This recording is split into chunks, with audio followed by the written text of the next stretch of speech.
Hey there, my name is Cole Adams, and you are watching the best college basketball podcast out there that covers the entire sport of college basketball, brackets, bubbles, and bid stealers. Now, here are your hosts, Sam Fetterman and Jonathan Lidskin. Season 5, Episode 72 of Brackets, Bubbles, and Bid Stealers. I am Sam Fetterman. That is Jonathan Lipskin. Jonathan, how are you doing tonight? Went the wrong way. Yeah, I don't know. I think it's mirrored right now. Dude, that's it is. Yeah, that's much better. It is. That's weird. That never happens. I'm good, Sam. We came to a close in the Missouri Valley today, which is always sad but exhilarating and exciting at the same time. Was it fantastic? Obviously wasn't live up to last year's championship game, but I thought it was a good game, and particularly impressive by Drake, obviously. I mean, it was a terrific basketball game. I personally thought, at least for 30 minutes, it was a terrific basketball game. Yeah, it was. Not every game is going to have the offensive explosion that Indiana State had last year to come back, and what Drake did to close it out. But these were two great X's and O's coaches squaring off for a third time this season, with both teams taking a victory over the other on the road. And, it delivered. I thought Drake, we hate to use this word, but I thought Drake out executed Bradley on both ends of the floor today. And I thought that the adjustments they made better served them than the adjustments that Bradley made. Yeah, we'll get into that a little bit more, but there is no need to sweat the bubble on Selection Sunday for the Bulldogs. There shouldn't have been a need regardless of what happened today. But Drake gets the automatic bid. They finish the season 30-3, 17-3 in Missouri Valley play. Remember, this team was undefeated heading into conference play. They had wins over FAU, Vanderbilt, Kansas State, all the way from home. So Drake 30-3. Bradley had a great season as well. I mean, 26-8, 15-5 in the Valley. It was a very fun Valley season from all regards, and it was a terrific Valley tournament. I'd say last year's was better though. Yeah, I think so. Drake and Bradley played a great semifinal last year. Both semis were fun this year though. Both semis were good, which was great because we typically in the past have only really gotten one good semifinal. But yeah, it was a great tournament overall, and upset obviously about the no 2-bid Valley this year, but at the same time, like, this Drake team is really fun, and really glad that they're definitely getting into the NCAA tournament. I'm not gonna sit here and complain about something I can't control. Moving on, we do have to talk about the bubble, because the bubble is why we're here. We were originally going to do this show with a guest and talk about the bubble with someone who is a little bit better at bracketology than we are. Yeah. But I'm going to go to bracketologist.com, and we're kind of going to talk through. Already have it pulled up. What did you say? Already have it pulled up. We're kind of going to talk through the bubble right here. Who's the first team that you want to get into talking about the bubble? I'm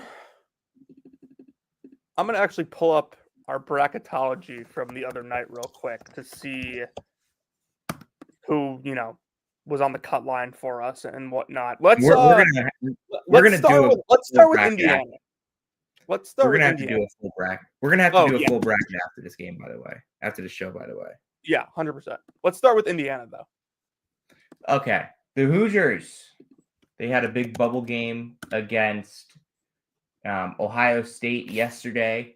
They were able to pull out the victory. So the Hoosiers are now 19-12, 14-4 at home, 4-6 away, 1-2 on neutrals, with 4 quad 1 wins, no losses outside of quad 1. I think that's a pretty safe tournament resume at this point.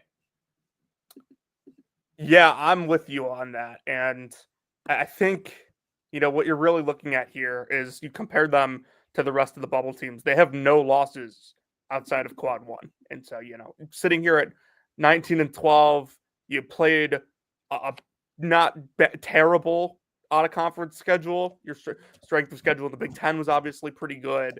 And, you only have the 4 quad one wins. But in this bubble, that's probably enough. Your resume metrics aren't really holding you back. Neither are your predictive metrics. The thing with Indiana right now is, there hasn't really been any big errors on their part. And so that I think is what probably is keeping them in the NCAA tournament at this moment. I don't think I would disagree that I don't think I would agree that there haven't been any big errors. The losses, like the first 5 losses for Indiana this year, were all incredibly ugly. They got blown out in all of That's them. true. So I think that kind of contributed to the reason why Indiana's optics and predictive metrics were a lot worse than their resume metrics throughout the season. But then they started to lose closer games, and then they started to win games. Beating Purdue was a must for their resume. Beating Michigan State was a must for their resume. That loss to Oregon, it hurts, but at this point, they've built up a cushion where they can make the NCAA tournament. If you go into the Big Ten tournament bracket, Indiana will take on Oregon in Indianapolis. It'll be a heavy Indiana crowd, obviously. I'm very curious as to how many Oregon UCLA fans travel. I'm not expecting anything from USC, and obviously Washington isn't in the conference tournament. But I'm very curious to see how many Oregon fans are going to travel. But they're going to be way outnumbered by Indiana. And then if Indiana wins that game, you take on Michigan State. So you're not getting any games that aren't quad one. So they're still going to hold that end of the bargain where they will be undefeated outside of quad one. And they'll only have opportunities to enhance their resume. Mm-hmm. And they can only have 13 losses. They're not going to pick up a 14th loss. So I think unless there's a ton of bid stealers, Indiana should be pretty safely in the NCAA tournament. And imagine saying that a month ago. Yeah, I'd stop short at calling them a lock, but everything you just said, I am with you. I think Indiana at this point should make the NCAA tournament. The only thing that I think would hurt them at this point is, they take a blowout loss to Oregon, which you're playing 45 minutes from your campus against a team coming over from the West Coast. I don't expect that to happen, especially the way Indiana's been playing lately. So I think the Hoosiers should be in the tournament.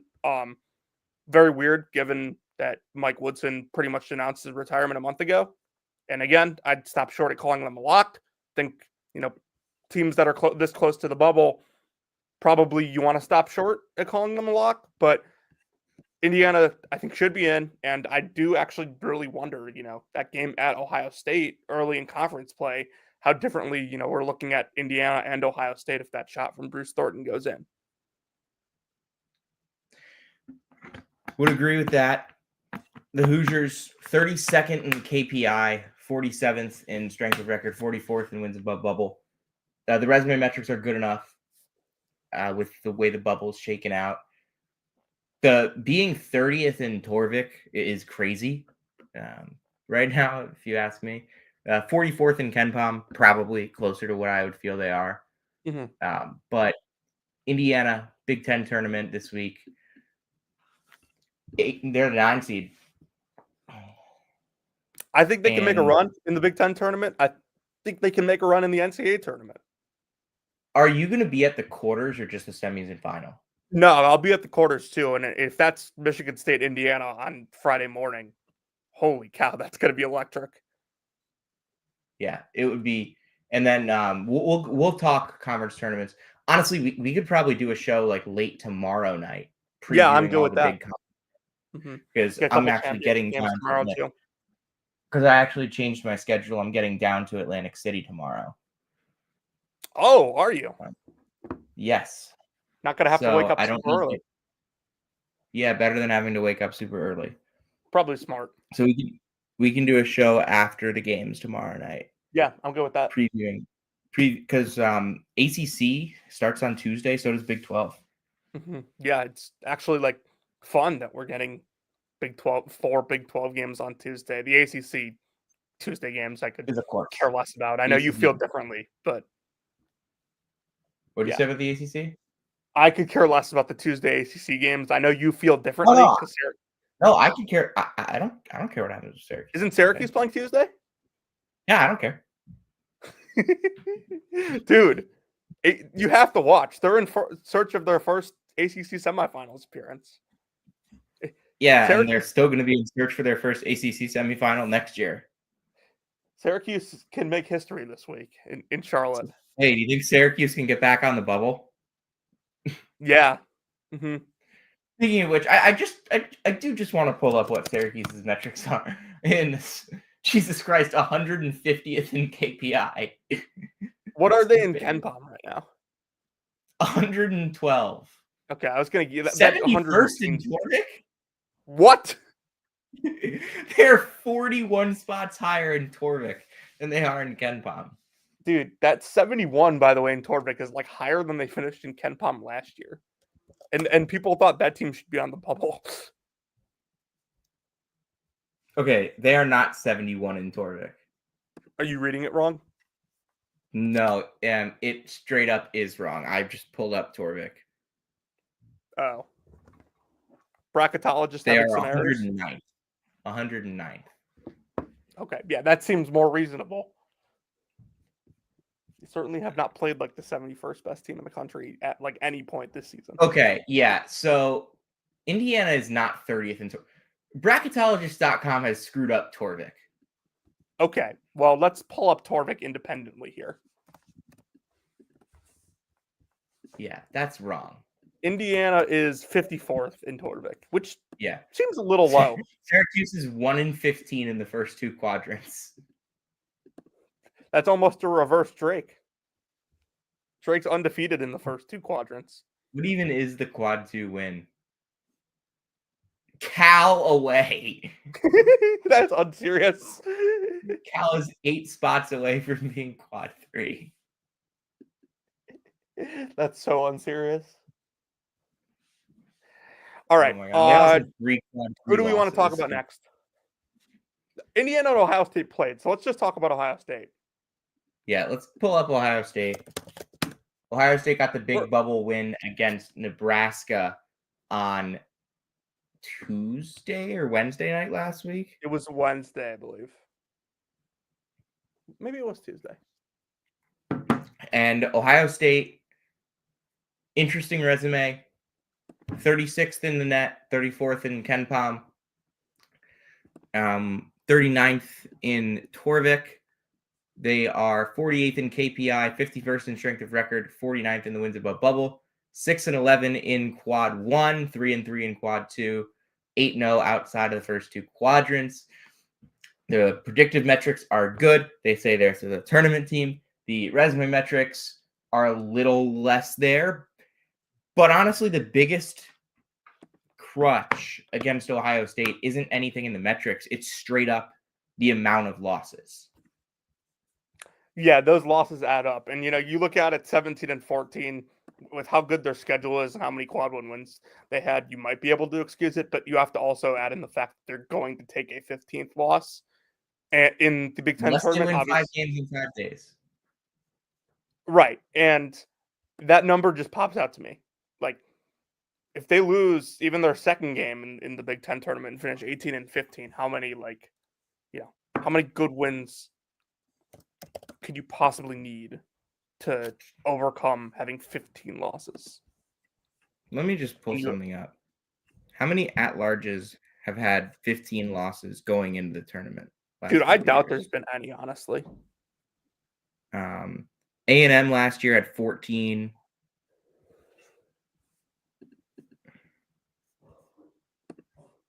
West Virginia 2 years ago had 14. There was that Michigan team that I think had 14. In 2022. Yeah, hold on. 2022. Yeah, that Michigan team had a lot of losses. Yeah, what's helping Ohio State right now is the quad 1 wins. They had 14. Oh, it was only 13? No, they had 14. Okay, yeah, that's what I thought, because people were really upset that that team didn't have to play a play-in game. I was upset. I honestly wasn't sure if I thought they should be in. And then they got to a Sweet 16. Juwan Howard masterclass. Yeah. I think what's helping Ohio State right now. The last team to get an at-large with 15 losses going into the tournament, Jonathan, Florida in 2019, coached by Mike White. That team had 15 losses. Yes, they did. They were 19-15, which would be 2 more wins than Ohio State would have should they lose to Iowa. Oh, One more you know win what? than Ohio State would They have beat against Wisconsin. LSU in the SEC tournament, who was the 1 seed. Yes, and that was the one that probably pushed them over the line. Mm-hmm. Although they had good metrics, like they were like top 30 in Ken Palm. Okay. Was this the first year of the net? So comparatively, Ohio State, but is like right they also around beat LSU on the road in the regular season. Okay. They didn't have any other like standout wins. I mean, comparatively, Ohio State is like 34th in Ken Palm right now, and has obviously a couple big wins, including the one at Mackey Arena, and they also beat Kentucky on a neutral floor. So, they do have some big wins if you're comparing Ohio State to that 2019 Florida team here. What's holding them back is, at the amount of losses they have 3 losses against Quad 2, and the resume metrics aren't great. Okay, but just for reference, I pulled up the bracket matrix from 2019, and Florida was not even in a play-in game in the matrix, so that was not a surprise. And they didn't play a play-in game in the actual tournament, I don't believe. Yeah, they played Nevada in the first round. Yeah, they played Nevada.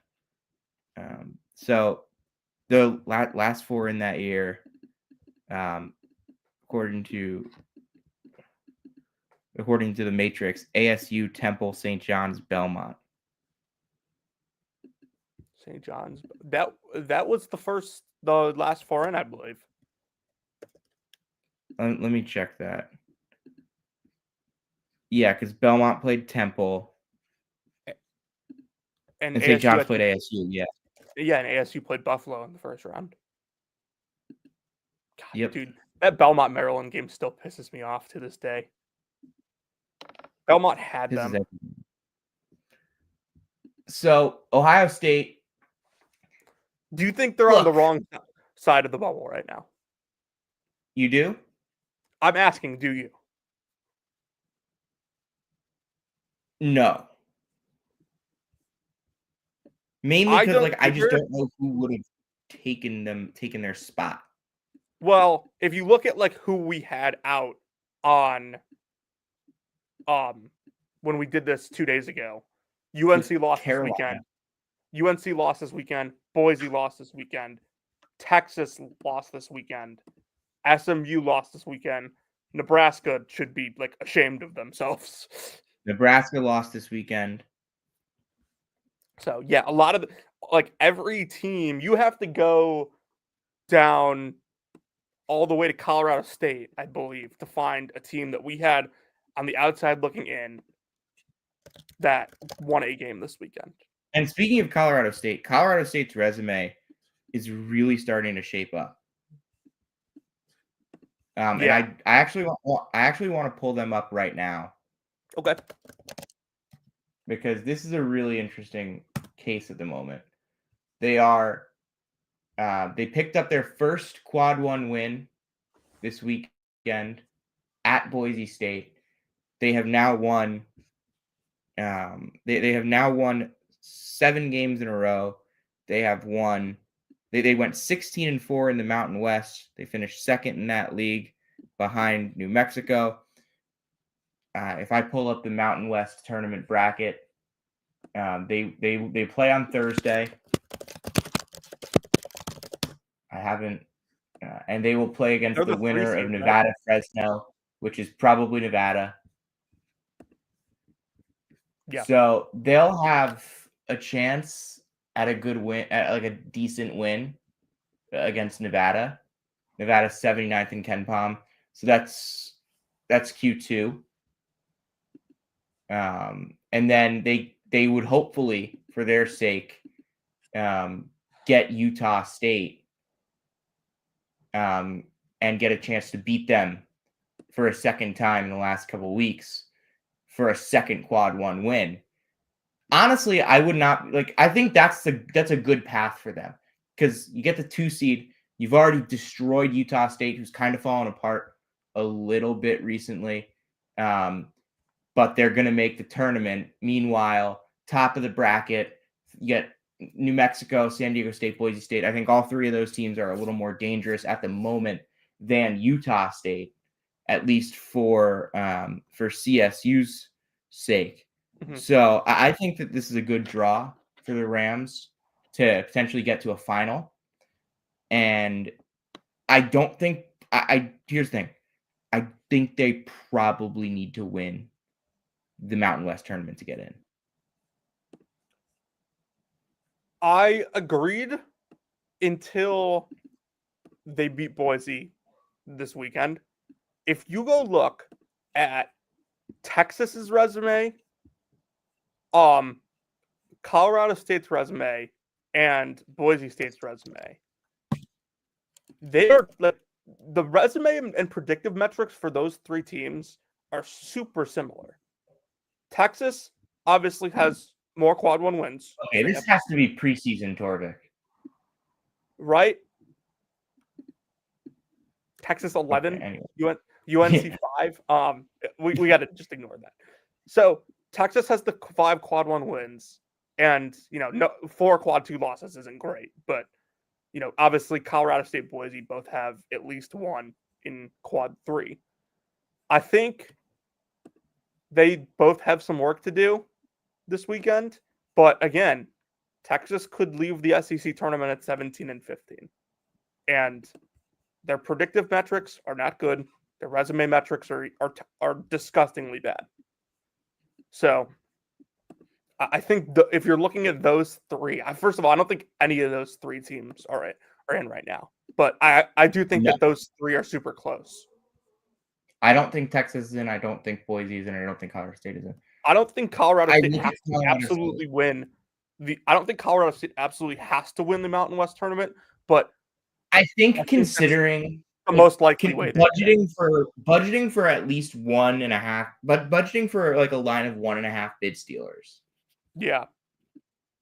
They probably need to get it. Need to win. And honestly, I think Colorado State's going to win the Mountain West tournament. I mean, so, I haven't gone through and made my Jerome picks yet. I'm going to do that tomorrow. But I wouldn't be surprised if I had tomorrow. Either. 6 p.m. tomorrow. Yes. Okay. Good to know.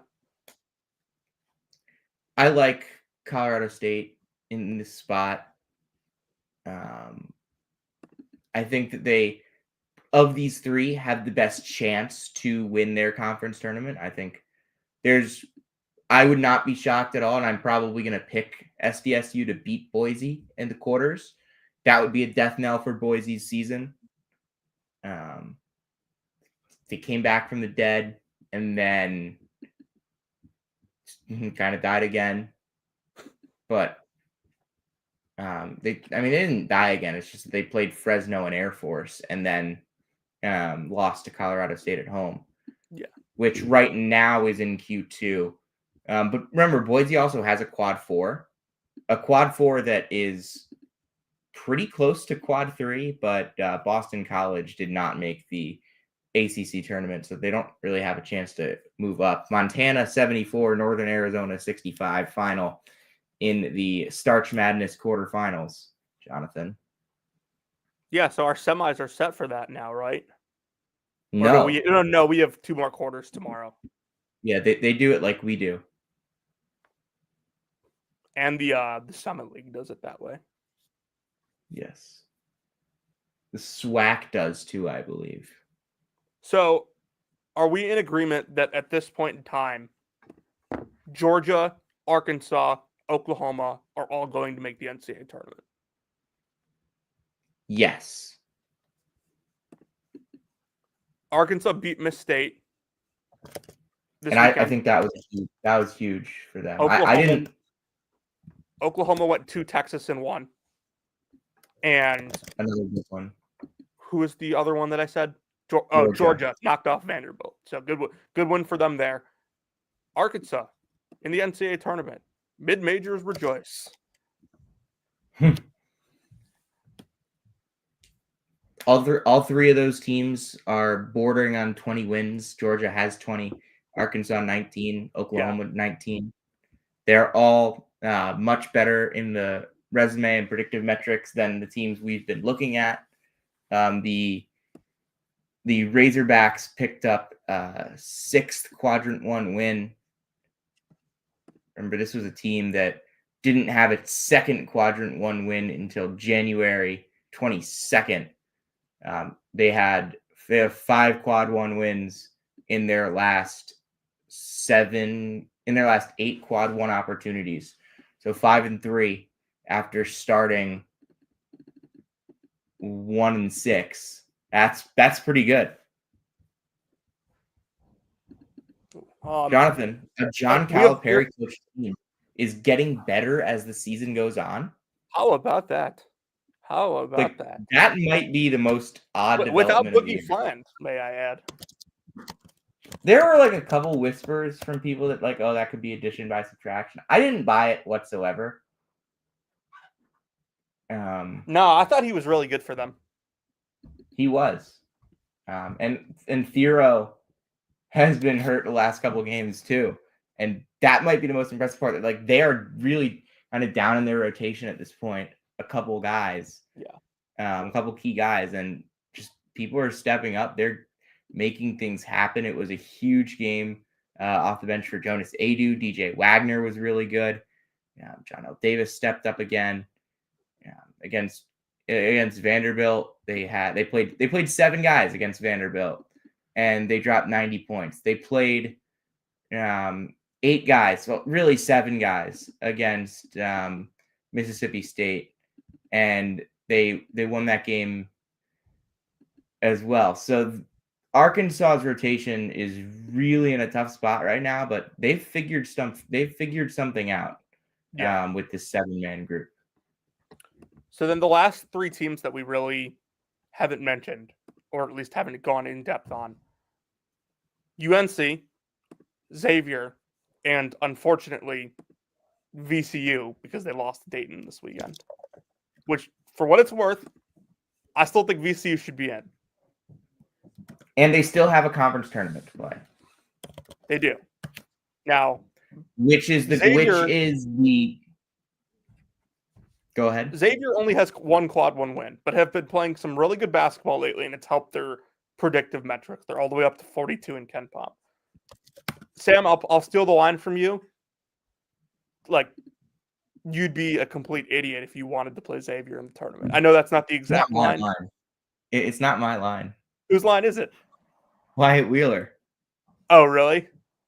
Yeah. What is it? I'd want to play Xavier in the tournament if I was. No, I'd want to play Bradley in St. Louis if I were an idiot. Oh, yeah. Okay. I don't think you could justify UNC being in the NCAA tournament right now. I kind of want to go back to Xavier a little bit. Muskie's 7-0 in the last 7, 15th in Torvik over that span, 14th ranked defense in that span as well. So really impressive for the Musketeers, who just they didn't pick up they're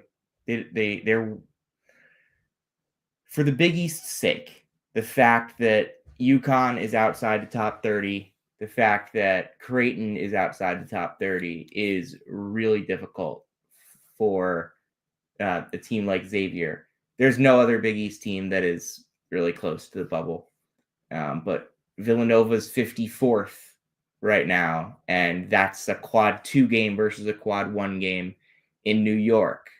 That's kind of the line you're towing right here, is that Xavier has beat beat 3 of the 4 top teams in their league, but only got 1 quad 1 win for it because 2 of them are just outside the top 30 in the net. And they smoked Creighton for what it's worth. Could that change without it being at UConn's Xavier's rise. expense this week? Hold on. Let me pull up the Big East tournament. I have been so out of following the Big East this year, if I'm being honest with you. I've just been paying attention to games that have happened. Yeah, I kind of just been, that's kind of what I've been doing. If I pull up the bracket, okay, Xavier's the 4 seed. Marquette is the 5 seed. Marquette's not playing great ball, but that'll be a really good game on Thursday. But that's a quad 1 opportunity. Then if it's St. John's, it's another quad 1 opportunity. Villanova being on the bottom of the bracket is it's good for Xavier since they avoid the non-quad 1 matchup in the. So getting the 4 seed instead of the 3 seed or the 2 seed, super important for Xavier because they get that quad 1 matchup in the quarterfinals on Thursday. If they win, that's probably a win and in for them, unless they take a loss to Butler or Providence. But I'm not sure that a loss to Butler or Providence knocks them out the way, unless Butler or Providence would go on to win on Saturday. Then it could. But I think Xavier is set up really well. Marquette is safely quad 1 in this scenario. They've already beat them. They were really close to beating them a second time as well. If I recall. Yeah, they really should have won that game at the Cintas Center.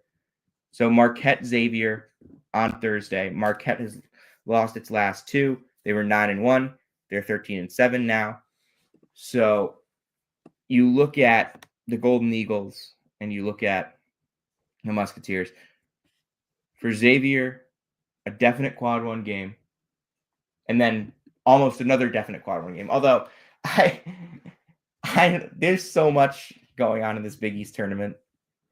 St. John's is going to have a ridiculous presence there.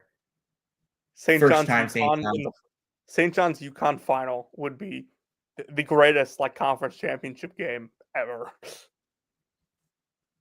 It would be that would be an immediate throwback. When was the last time we had a Big East final with 2 original Big East teams? 2022 Villanova played Creighton, right? That's not original. I know. I'm brainstorming here. Georgetown played Creighton. Seton Hall Villanova 2019. Was that game good? I don't remember that game at all. Seton Hall won. 74-72 Villanova. Seton Hall won in 2016, I think. Okay. Yeah, I know there was an epic Seton Hall Big East tournament championship one year. Yeah, 2016. The year Villanova won their first national title. Won the title, yeah. Isaiah Whitehead had a big game. Yeah, but that could be, that could be scenes at the Garden. I will say, St. John's has gone too Hollywood for me. I'm not coming out saying it's a distraction, but it's just they've gotten too big for me. I don't know why we ever thought the New York City team coached by Rick Pitino was going to be our little sleeper. I don't know why we ever thought that. I don't know why we thought they were going to be our secret. Speaking but of that, fair, they are 27. They're 27-4. Yeah. I keep forgetting how good their record is. They went 18-2 in the Big East. 18-2. I know the conference hasn't had the greatest year, but that's ridiculous. You know who went 18-2? Last year's UConn team. They lost at Creighton by 1. And who was their other loss? Because they swept St. UConn. John's? Villanova. Villanova. Yeah, right. I saw. By the way, I want to read you this from yesterday because I think I forgot to send it to you. Patino and Izzo winning their conferences with good defense and terrible three-point shooting, while the economy is on the brink of collapse. It really is 2009 again. It's so good. One of the comments said, "Go watch Carolina, and you'll be reminded that it's not." Oh, Carolina. Sam? Yes. I have, not going to sit here and victory lap for 10 minutes. Are you gonna say the line? I will say this. Say the line. Tanner can't run. Jim Tanner doesn't run offense.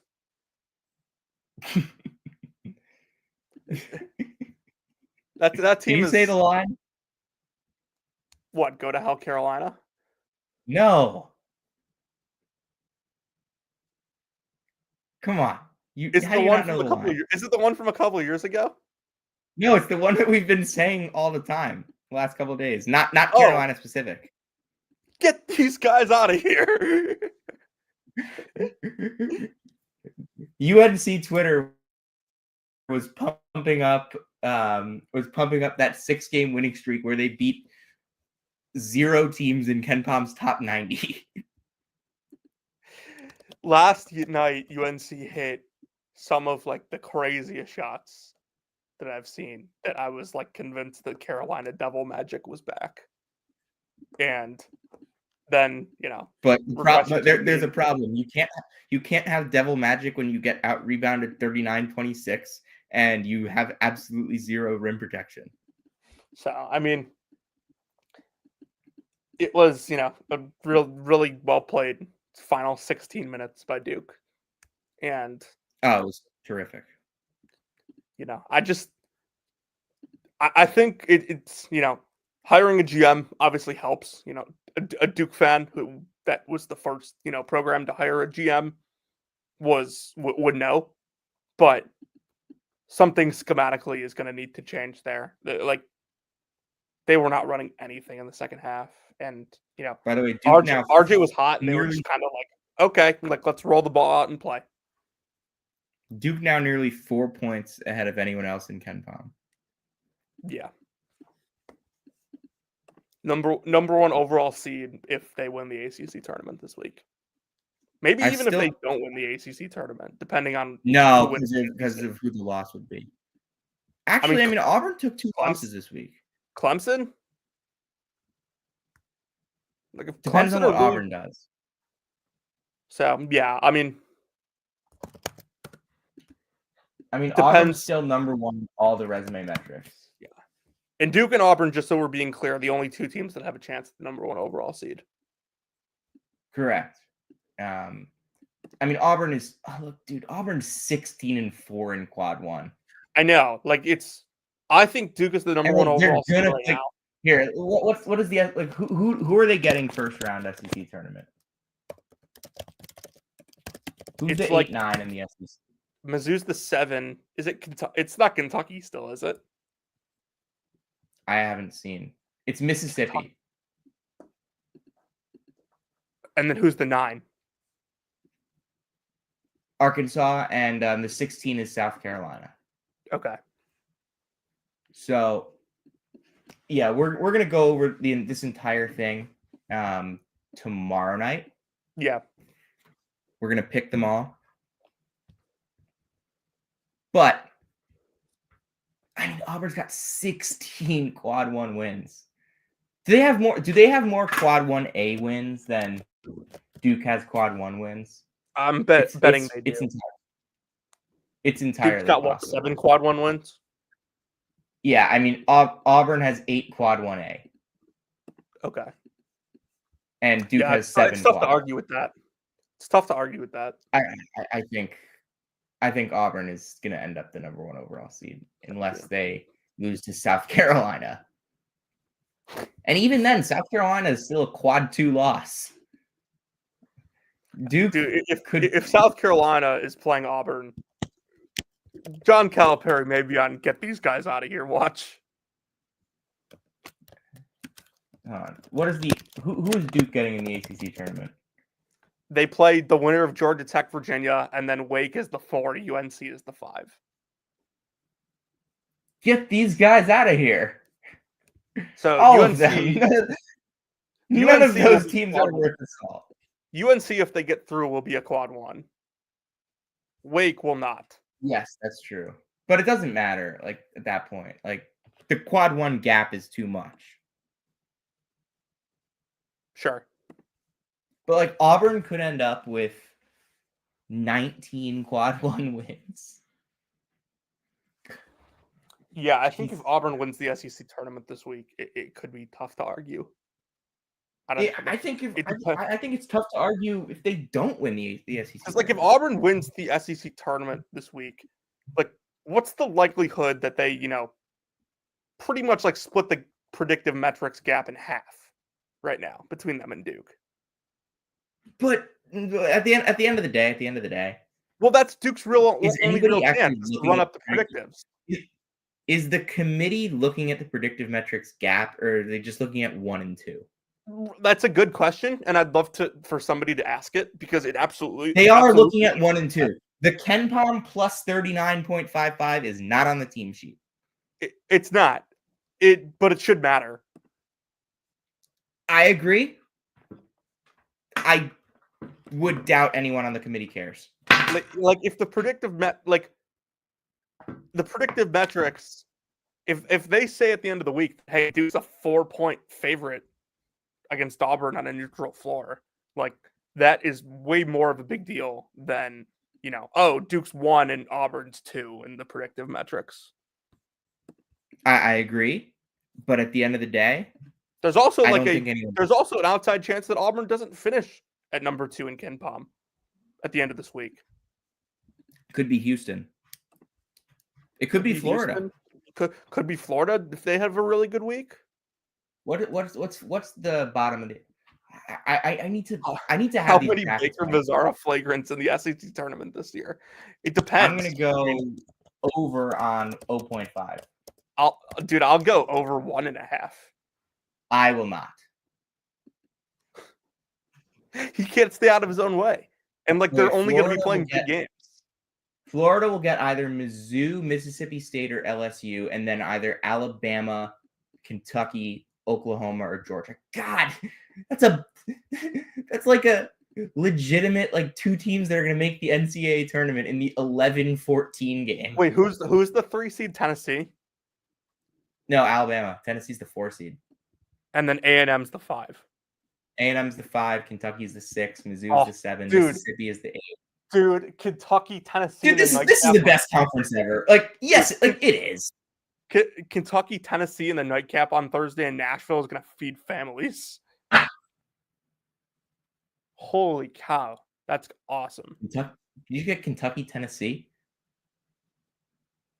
Oh, no, sorry. It would be Kentucky, Bama. Oh, man. If you were in, there's not many going, I know you're going to be in Indy. Correct. But I think Nashville might be the place to be Friday night. Yeah, I mean, you're going to get... I'd say Nashville's the place to be Friday. Providence is the... No, not Providence. They moved DC the Big East tournament. DC is the place to be Sunday for A-10s. A-10 tournament. And then New York is the place to be Saturday. What's the place? And New York's probably the place to be Thursday as well. There's no bubble teams in the Big 12. Maybe the SEC. Yeah, but it's second round. Can I pitch an idea? Can I pitch something to you? Go. Henderson, Nevada is the place to be Wednesday through Saturday. You mean Las Vegas, Nevada, which includes Henderson. Oh, are you just talking about the Big West? Big West. Well, dude, we got to talk about that. I'm so pumped for that tournament, dude. Me too. Dude, UT I'm not. Irvine, I'm probably. I actually might be able to watch some of it. dude, Irvine Riverside Like, on Friday I'm gonna night might be. start I'm at gonna like say this right now. I don't watch conference tournaments when I'm in Atlantic City that much. Like I'll have games on. I'll be looking at scores, but yeah, I I was gonna say you straight don't up. have anything pulled up on your computer. I do have stuff pulled up on my computer, but like I'm working. Right. Yeah, like All right. when I'm like when I'm at the Valley tournament and I was at the SEC tournament 2 years ago, I had other games up. Bang! Big shot by San Francisco. It's 43-36. Shoot, you're ahead of me. My cable sucks. I really need to get my parents to get on YouTube TV. I'm on the ESPN app right now, by the way. I'm just watching on cable and it's so slow for some reason. How is cable slow? I don't know, and it frustrates me. Any thoughts on the away from cable, any when I thoughts on switched the other away from championship cable, games everyone today? was faster than me. What? Any thoughts on the championship games today, or anything from Saturday? I mean, we do have to like that. That's the next thing we have to do. We have to celebrate the champions. Okay, let's do it then. How many bids have been punched? 5? 5. 5 bids have been punched, Jonathan. I don't know. Like, I have not watched SIUE at all this year. It's really sad that like a player like Rayshawn Taylor like is like properly celebrated, like nothing against the kid at all, but like he's properly celebrated because he stayed at the school for 4 years. Like I hate that. Not saying, the portal is, bad for the sport or anything like that, but it's unfortunate that something like that has to be celebrated. Yes, I think that's the way to go. It's unfortunate that that has to be celebrated. He should be celebrated for it. But yeah, the SIUE coach with the scissors in the post game was incredible. I think they're probably going to be playing in Dayton. I cannot tell. I'm just thinking about how many times Spiro Didis is going to mention that on Tuesday night. Does he do the play-in games now? Does he not? I thought it was McCarthy. I thought it was Spiro. Maybe. I don't know. I thought it was McCarthy, but things have changed so much in recent years because of Nance retiring. I think it was Spiro last year, at least. Okay. Splish. I love Spiro. Spiro's actually not bad. I threw a temper tantrum when he didn't get a second weekend region last year. Although Catalan is very deserving. Who was it? It was Ian Harlan. It's Ian Harlan, Brian Anderson, and Andrew Catalan. Yeah. BA is really good. When Nance was in his prime and we would have those 4 for the second weekend, it would be... Well, we'd have Vern. Yeah, but there was like a brief gap where like Vern retired and we had Nance, Ian, Harlan, and BA for the second weekend. And it was glorious. When did BA start getting second weekends? I have to think back about games and like watching them. I know for sure that he did the second weekend in 2019 because he was on the call for Virginia Purdue. Yeah. In 2018, let me see if I can do this in my head. You're so much better with NCAA tournament recall than me. In 2018, I want to say that BA did Villanova, Texas Tech in Boston. All right. We'll discuss this later. This is something that Harrison Vatnick is very good at. You are like, I'm actually really bad with NCAA tournament recall pre-COVID. I am good with it until like pre-2017, 2016, right? Like right around there. But like post-COVID, I'm really good with it.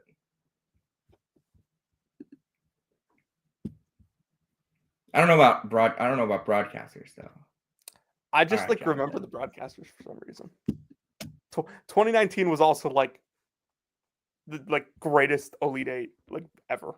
It was Speaking of which, Omaha's going to the NCAA tournament, Jonathan. The Elite Eight. Speaking of the Elite Eight, Omaha's going to the tournament. Back to what we were celebrating. Yeah, really impressive.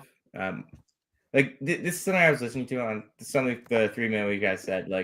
This is a conference with Tracy Eaglestaff, with Oscar Clough, with Isaac McBride, with a whole lot of tremendous players. Markel Sutton, I don't know how many people know this, was the player of the year. I didn't even know that. Yeah, I forgot to mention Jackson Money. He's in that. Markel Sutton won player of the year, and he deserved it. Best player on the best team. As much as we love St. Thomas here, I'm kind of glad that Omaha won it fair and square tonight. Me too. It would have, having that asterisk with St. Thomas winning it would have been so just ugly. Just the discourse would have been annoying. Yeah. I'm glad we only got one day of that discourse. Yep. But really like this Omaha team. The metrics are not good because they are what, 158th in KenPom. Yeah. Because they struggled in the non-con. They lost some bad games in the non-con. But it's actually gone up pretty significantly recently. Yeah. 304 on December 21st. What are they since December 21st? They got to be top 100. Yeah, they were even 188.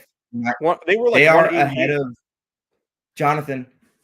They are ahead of Akron since December 21st. Really? Yep, they're ahead of North Alabama. They're ahead of South Alabama. They're ahead of Bradley, Lipscomb. They're ahead of St. Thomas. Dare I say underseeded team? Yes, they underseeded as a 16, sure, but I think they could be a 15. Could be a 15, but the ones in I know I say this, the ones and twos this year, I don't think it matters. Here's the other thing. So far, our conference tournament winners: High Point was a 1 seed, Lipscomb was a 1 seed, Drake was a 1 seed. If that trend continues, there's only so much you could say about Omaha being underseeded. If the top teams in every conference in a really good mid-major group keep winning conference tournaments.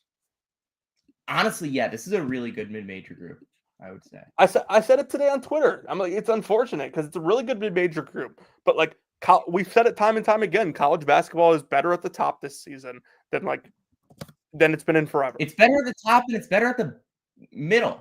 And I think that the 5 and 6 line, or even maybe the 4, those teams could be exposed, but the 15 seeds and even 14 seeds really are going to essentially probably have no chance. Teams are just too good. Cue this clip when a 1 seed loses. Yeah. I'll eat my words when I'll eat my words when Tennessee Southern 71, Auburn 70. I'll eat my words when Tennessee goes, 30% from the field and scores 51 points, a 53-51 loss to Marist.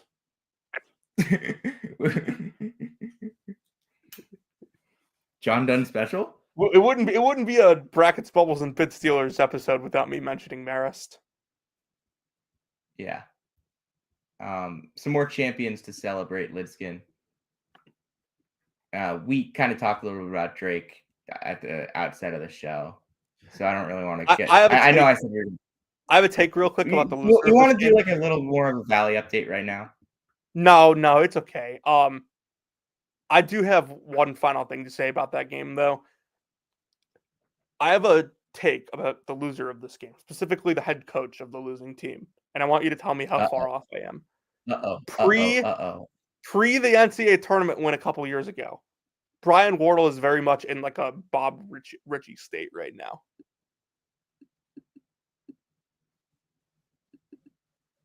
Like, just like everyone knows he's good, but like, But okay. I'm high gonna major, say the same like thing high that major I'm gonna athletic say the directors like same, hiring. Jonathan. I'm gonna say the same thing that I said before the season because I don't think anything that Bradley did this year proves me wrong. Like, I like they're better than I thought they were gonna be, but like I would have had them what, like 106 if we built out preseason rankings further. They're 95. Yeah, is that what they finished? 95 right now. Okay. Brian Wardle has been the head coach at Bradley for 10 years. Outside of the 3 years that he had Malavai Leons, he has had a top 100 defense once.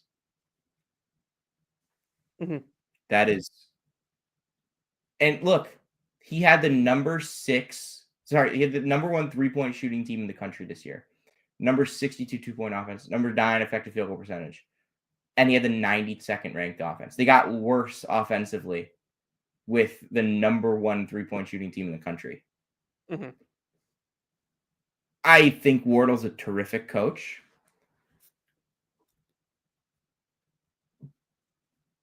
But I'm not like particularly inclined to agree with you on him like in the Bob Ritchie ilk. Okay, I guess that makes sense. Maybe I'm giving too much credit to Ritchie. I think he deserves high major looks, plain and simple. Sure. And it doesn't feel like he's getting them. I think Wardle's a great coach. I also think like he's in the perfect spot for him. Yeah, I mean, he's from Lombard, Illinois, which is in the south suburbs. I think he could be a successful high major coach. I'm not saying that he can't, but like there's so many like ACC coaches that I think he's better than. Yeah, I mean, there's also like 70 mid-major coaches that would be like the 4th best coach in the ACC. That's fair. Yeah, I don't know. I'm not going to complain that he sticks around in this conference. I just, think he deserves a chance to move up. It did show today that he's not Ben McCollum. Yeah, completely outcoached. I mean, the way Drake was handling those ball screens was outstanding. Like I think Brian Wardle is an excellent Missouri Valley head coach. I think he would be a solid high major head coach. It's fair. Like I don't think of him as a guy that like has this super high ceiling. Like again, he needed an NBA defender to have a top 100 defense. Sure. And that's nothing against it's more just like I think Wardle can really coach. But like I'm not sure like a high major job would be a better fit for him than Bradley. Bradley's a good job. Like I mean he's going to win. He's going to be in the top 4 in the league like every year here. Yeah, and like that's fine. Like that's good. Dude, I can't get over the fact that, sorry to switch on you, but like I cannot get over the fact that like the Missouri State McCollum stuff. I can't get over Moving it. on. We've celebrated a couple champions. Time to celebrate another champion, the High Point Panthers, Jonathan. Yes. Dude, this team's electric.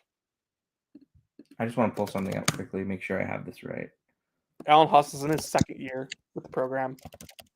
That's not what I was looking at. 2 regular season titles. This time he gets to the NCAA tournament. They'll have a chance to win a game. That team plays some offense.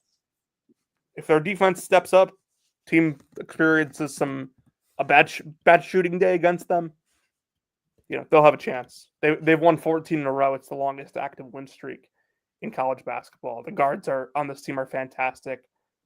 Bodo is a nightmare to play against. Okay. High Point right now, 83rd in KenPom. High Point in my preseason, 80th.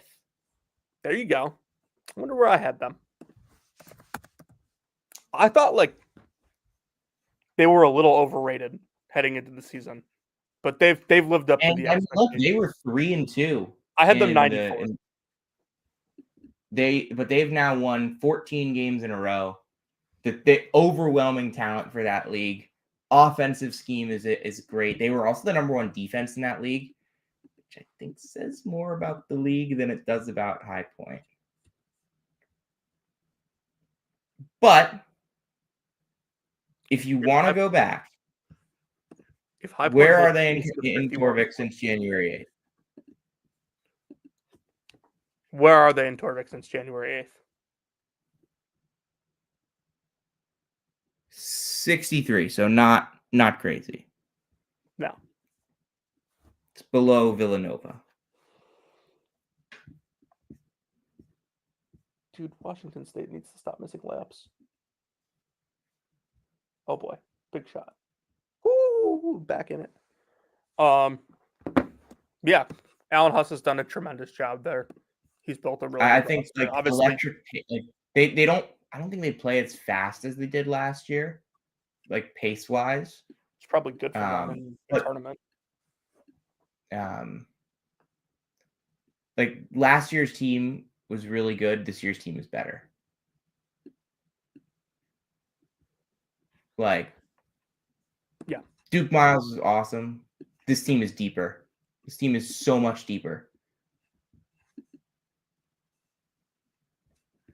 Because you can come off the bench and you got boom, Abdullah Thiam, boom, Trey Benham, boom, Bobby Pettiford, Simon Hillebrandt, Terry Anderson, Josh I. Like you can pull so many guys off this bench that like you just couldn't pull off the bench last year. Like their second unit could be as good as most first units in the Big South.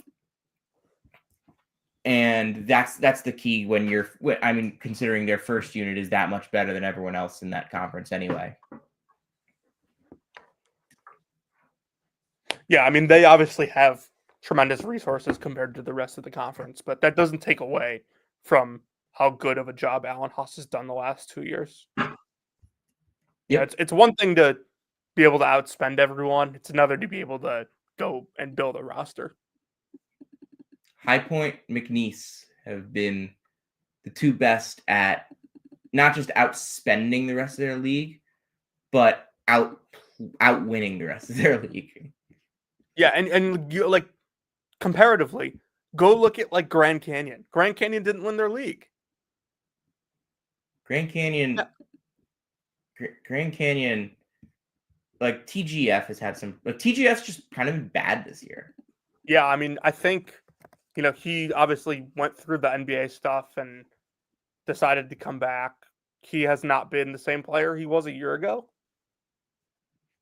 But Grand Canyon has still played pretty well in conference play. 13-3, yeah. Yeah, I mean, they crushed Utah Valley. They went from a 20-game league schedule to who did that conference lose? Oh, that's right. They lost UTRGV, like Abilene SFA. Or no, Abilene is still Abilene's still in it. SFA went Abilene. to the Southland though. Yeah, SFA How went long to ago did New Mexico State leave the WAC? After 23, after the year that they ended their season. Oh yeah, jeez. By the way, it's always worth a look at that team's KenPom page just to look at the names on that roster. The New Mexico State team. Yes. In 2023. Yes.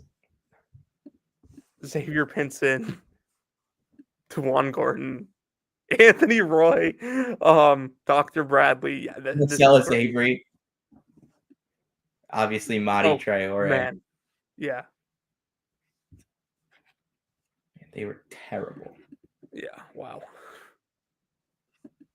They would have gone even lower in Ken Pom if they kept playing. This was their first year after Jams, right? Yeah.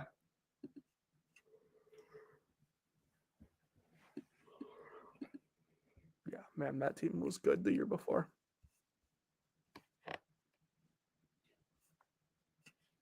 Yeah, they were really good. But the 2019 team will haunt me forever. They should have beat Auburn. They should have beat Auburn. Had the chance.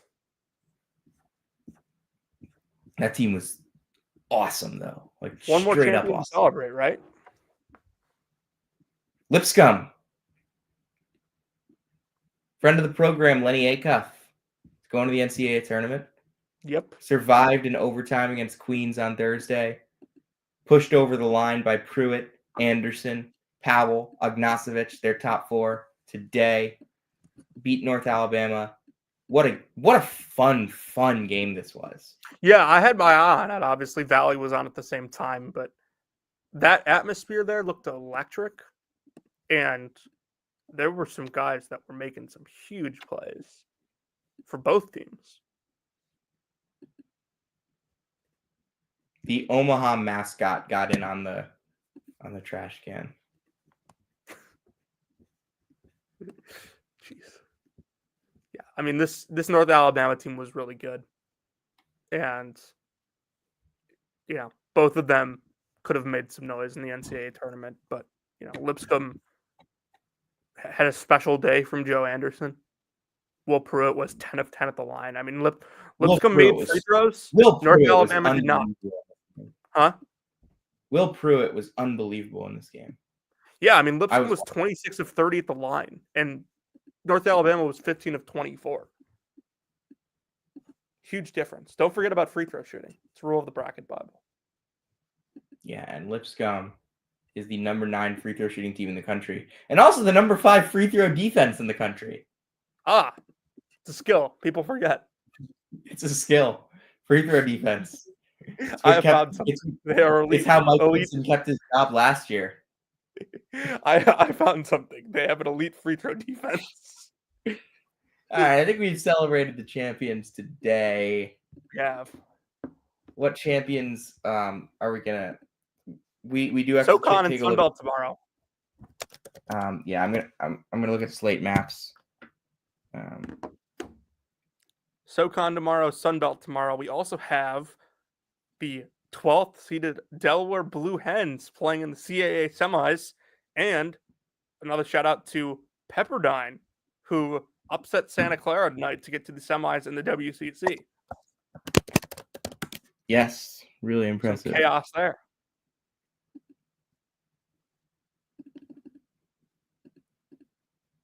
Delaware's going to win again tomorrow. Watch. Yeah. Watch Martin Inglesbury. Watch and learn. Inglesby, sorry. Every year there's one coach that coaches his way off the hot seat in this week. Dude, he was like a name for the Notre Dame job as of like 2 years ago. Just crazy. Dude, I'm so excited for Arkansas State Troy tomorrow.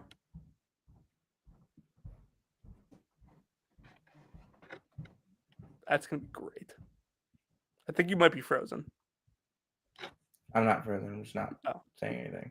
Watching David coach? Yes, I am. Anything else, Sam? We'll talk again tomorrow night. We will. But, Jonathan, I think it's time you take us home.